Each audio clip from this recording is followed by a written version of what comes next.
رات کا وقت تھا اور میں اپنے کمرے میں اکیلا بیٹھا تھا۔ کمرے میں ہلکی سی روشنی جل رہی تھی جو ایک چھوٹی سی لیمپ سے آ رہی تھی، لیکن کمرے کا زیادہ تر حصہ اندھیرے میں ڈوبا ہوا تھا۔ میں اپنی کتاب میں کھویا ہوا تھا جب اچانک مجھے لگا کہ کوئی مجھے دیکھ رہا ہے۔ میں نے نظریں اٹھائی اور کمرے کے ایک کونے میں جہاں روشنی نہیں پہنچ رہی تھی ایک سایہ دیکھا۔ یہ کوئی عام سایہ نہیں تھا، یہ سایہ بالکل انسانی چہرے کی مانند تھا، جس کی آنکھیں اندھیرے سے جھانک رہی تھی اور مجھے خاموشی سے گھور رہی تھی۔ میری سانسیں رک گئی اور جسم میں خوف کی ایک سرد لہر دوڑ گئی۔ میں نے تیزی سے لیمپ کو اٹھا کر روشنی کا رخ اس کونے کی طرف کیا، لیکن وہاں کچھ بھی نہیں تھا۔ شاید یہ میری نظر کا دھوکہ تھا۔ میں نے خود کو یقین دلانے کی کوشش کی اور دوبارہ اپنی کتاب میں مشغول ہو گیا، لیکن اس رات نیند میری آنکھوں سے کوسوں دور تھی۔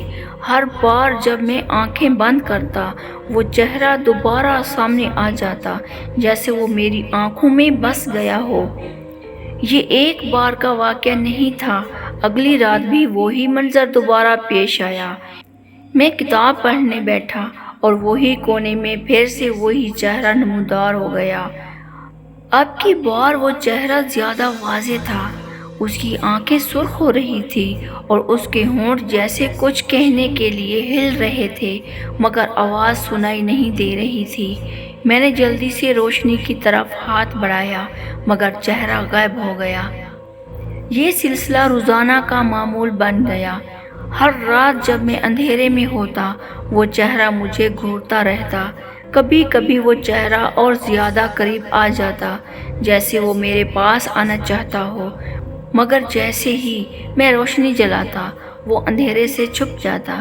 میں نے اپنے دوستوں کو اس بارے میں بتایا، لیکن وہ ہنس پڑے اور کہا یہ میری سوچ کا فریب ہے، یہ سب تمہاری نیند کی کمی کا نتیجہ ہے۔ ایک دوست نے مشورہ دیا۔ چند دن گزرنے کے بعد میں نے اس معاملے کو نظر انداز کرنے کی کوشش کی، لیکن وہ چہرہ جیسے میرے دماغ کا حصہ بن چکا تھا۔ میں نے سوچا کہ شاید میں زیادہ سوچ رہا ہوں اور یہ سب میرے ذہن کا کھیل ہے۔ لیکن ایک رات جب میں سونے کی کوشش کر رہا تھا مجھے وہ چہرہ پہلے سے بھی زیادہ قریب محسوس ہوا۔ میں نے آنکھیں کھولی اور وہی چہرہ میرے بیڈ کے کنارے پر جھکا ہوا تھا۔ میری چیخ نکل گئی اور میں نے فوراً روشنی جلا دی، مگر جیسے ہی کمرے میں روشنی پھیلی وہ چہرہ غائب ہو گیا۔ میرے جسم کا ہر حصہ کانپ رہا تھا۔ یہ کیا تھا؟ کیا واقعی کوئی سایہ تھا یا یہ محض میرا وہم تھا؟ اب مجھے یقین ہونے لگا تھا کہ یہ کوئی فریب نہیں تھا، وہ چہرہ حقیقت میں موجود تھا۔ میں نے اس پر اصرار چہرے کی حقیقت جاننے کا فیصلہ کیا۔ میں نے اپنے کمرے کی ہر ممکن طریقے سے تفتیش کی۔ میں نے گھر کے پرانے ریکارڈز دیکھے، مگر کوئی غیر معمولی چیز نہیں ملی۔ میں نے سوچا کہ شاید یہ جگہ اسیب زدہ ہو سکتی ہے یا پھر کوئی پرانی کہانی اس چہرے کے پیچھے چھپی ہوئی ہے۔ پھر ایک دن میں نے اپنے ایک دوست جو پیرانارمل تحقیقات کرتا تھا اس کو اس مسئلے کے بارے میں بتایا۔ وہ میرے ساتھ آیا اور اس نے اپنے عملات کے ذریعے کمرے کا جائزہ لیا۔ کچھ دیر بعد اس نے مجھے بتایا کہ اس کمرے میں کچھ ضرور ہے۔ اس نے کہا یہ کوئی عام چیز نہیں ہے، یہاں کوئی روح موجود ہے جو تم سے رابطہ کرنے کی کوشش کر رہی ہے۔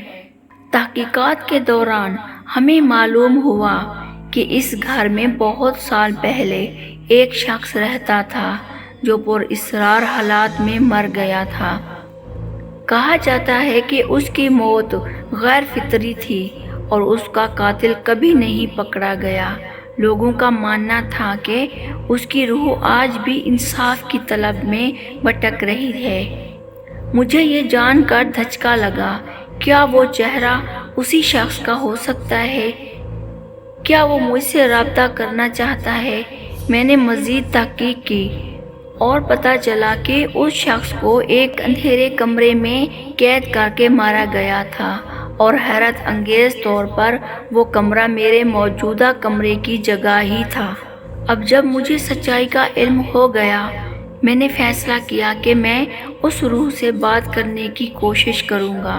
ایک رات میں نے تمام روشنی بند کی اور اندھیرے میں بیٹھ کر کہا، اگر تم یہاں ہو اور کچھ کہنا چاہتے ہو تو سامنے آؤ۔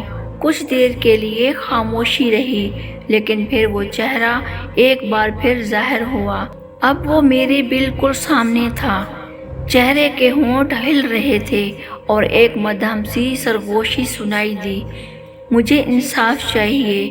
میری سانسیں رک گئی۔ میں نے پوچھا، کیا تم بتا سکتے ہو کہ تمہارے ساتھ کیا ہوا؟ لیکن اس سے پہلے کہ میں کوئی اور سوال کر پاتا، چہرہ غائب ہو گیا۔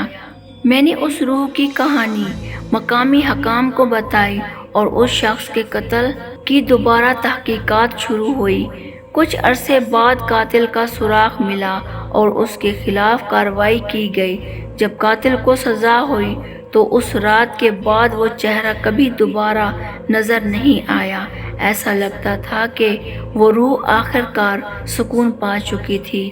یہ واقعہ میری زندگی کا سب سے پراسرار اور خوفناک تجربہ تھا، جو آج بھی کبھی کبھی میری نیند اڑا دیتا ہے، لیکن مجھے سکون ہے کہ میں نے ایک بے گناہ روح کو انصاف دلانے کی مدد کی۔ یہ کہانی بتاتے وقت مجھے اب بھی وہی سرد لہر محسوس ہوتی ہے، جیسے وہ چہرہ اب بھی کہیں آس پاس ہو۔